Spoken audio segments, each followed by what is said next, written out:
Hey Eric, as you can see, I opted to record myself during this speech instead of giving it in front of the class because I was actually doing my outline this morning and the Hillman got a bomb threat. So I wasn't able to print it out and wasn't able to get enough time to practice. So it'd just be easier for me to do it this way. All right. The resolution of my speech is that the government should make drug testing mandatory for unemployed welfare recipients. And all right, here we go. This year, our government will spend an estimated $107 billion on welfare benefits for unemployed citizens. In an economy with a national debt of $16 trillion, this is not a number to be handled lightly, especially coming from the pockets of the working taxpayers. If you're making a $50,000 salary, you will essentially be handing over roughly $500 to one random person seeking aid this year. This person will be able to take this money, as well as several other people's money, and do with it whatever he or she wishes. Maybe this person was recently fired due to job cuts and can use the money to get back on their feet to help support their family while they look for another job or while they pursue a higher education to get a more reliable job.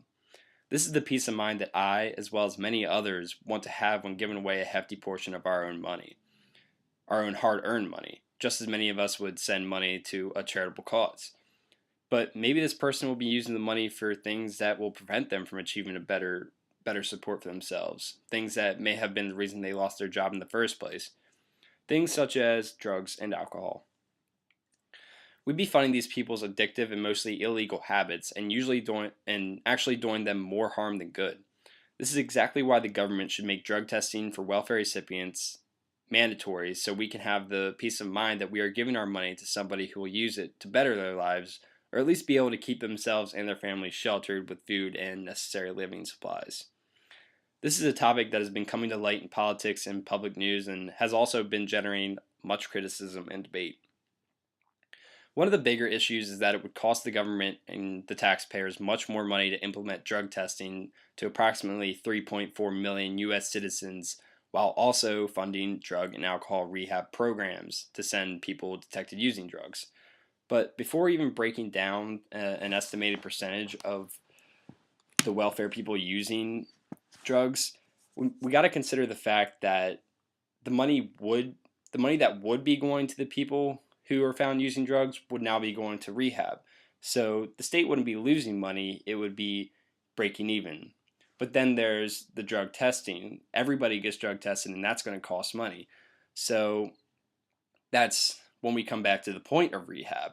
If we can get the people using drugs off on rehab, off drugs, and finding a job, that'll be all the less people that will need welfare. So essentially, the state might be breaking even there, um, maybe even saving money.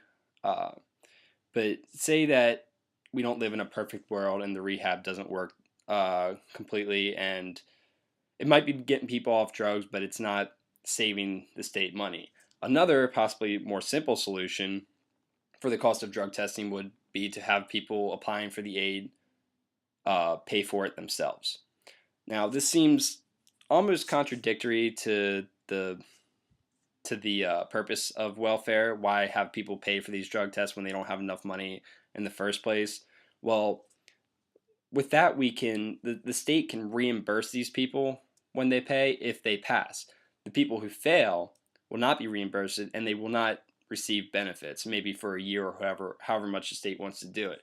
So the money that the state is spending to reimburse the people for their drug tests will come from the amount of people who fail the drug test and don't get the money. So we might even be saving money that way. And there's a law passed in Florida on July 1st of last year that actually implemented this solution, but they only found that 2% of the applicants tested had failed. And this ended up costing the state money because they are reimbursing way more than they're saving. Um, and eventually the law was blocked by a federal judge. Now, 2% might be a surprising number considering that there are 8.7% of the entire US population on illicit drugs, and that's just an estimation. But we also have to consider the fact that if these people have to pay for their drug tests themselves and they're using drugs, why would they pay in the first place? Um, So it makes this 2% seem 2% seems much, much smaller than it actually is, because nobody who knows they're using drugs is going to go in and give the welfare department 30 or however much it costs dollars to find out that they do use drugs. So from the get-go, this is actually saving money. Um, Mandatory drug testing for welfare recipients would also help fight a bigger problem with the welfare system, and that is the people who find ways to cheat it. Let's say, for example, a drug dealer. Drug dealers don't make a salary that the government knows about, and for all the government knows, they don't make any money. So they are able to apply for welfare and get money that they really don't need, just extra money to, live with. But what we can assume for most drug dealers is that they use drugs. So those who use drugs, if we make this a law, they won't even go in, or if they do, they'll get denied, and it will save the state money because all these drug dealers are no longer getting welfare. Another thing people are doing is having kids to increase their benefits, and for probably a very small portion of these people, we can say might be on drugs and might be want more money for drugs and having children because of it, because they know it raises their benefits. Well, this leads to child abuse, child neglect. These children grow up to be troublemakers, or maybe not having a job, not having the life they could have had, and do the same thing as their parents, and it creates a cycle. Now, like I said, it's probably not true for a lot of people who have kids on welfare, but this is a problem.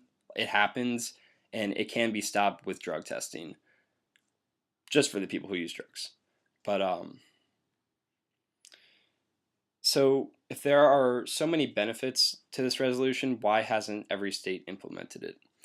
The biggest argument the opposition has comes in two flavors. One is that it's unconstitutional, and this has been stopping a lot of laws, but what we need to look at is the fact that our government has been overlooking unconstitutional things for a long time now. The Pledge of Allegiance, Under God We Trust, and the welfare system itself is actually unconstitutional. So saying that this is unconstitutional is kind of an invalid argument if you consider the fact that welfare is also unconstitutional under the necessary and proper clause.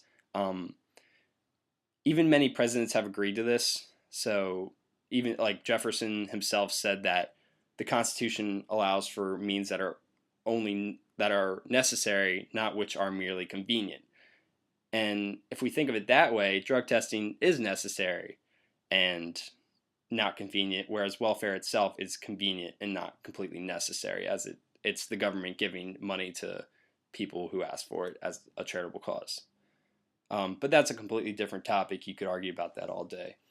The second argument is that it's stereotypical. It implies a stereotype that the lower class is more likely to use drugs.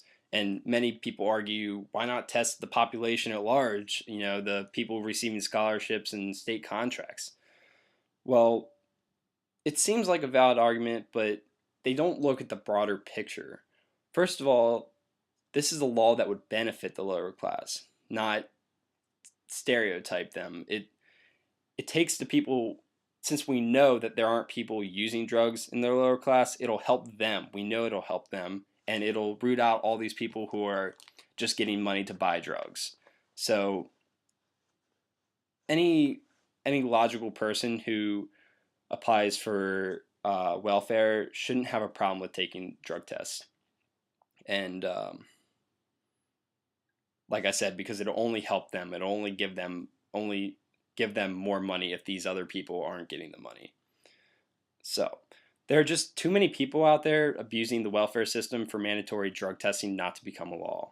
We must think about how much money our government will save by denying the large percentage of people who really only use it to fund their drug use. This will provide more money for the people who really do need it, to help provide a way for our country to turn around our extreme debt.